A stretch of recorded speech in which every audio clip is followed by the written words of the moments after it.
السلام عليكم ورحمة الله وبركاته. اللهم صل وسلم وبارك على سيدنا محمد وعلى آله وصحبه وسلم. هعمل معاكم شكشوكة بالبيض، أكلة خفيفة كده للفطار.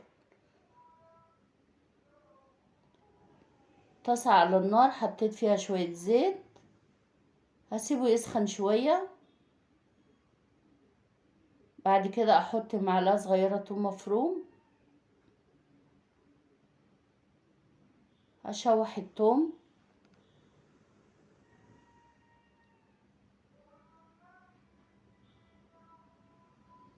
حطيت نص معلقة كزبرة هشوحها مع التوم،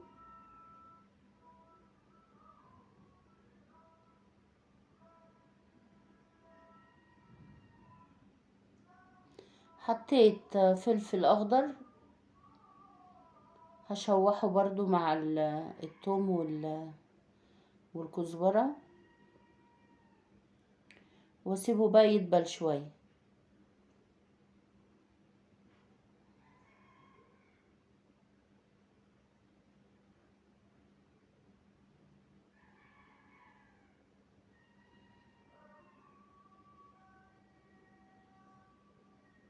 حطيت بقى بعد كده طماطم مقطعة برضو مكعبات، يعني بتاع 4 طماطمات كده، هشوحهم برضو مع الفلفل.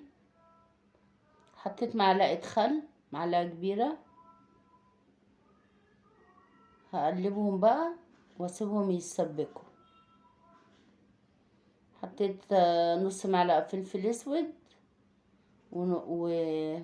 وملح برضو نص معلقة، اقلبهم مع بعض واسيبهم بقى يتسبكوا، اغطيهم واسيبهم يتسبكوا على نار متوسطة.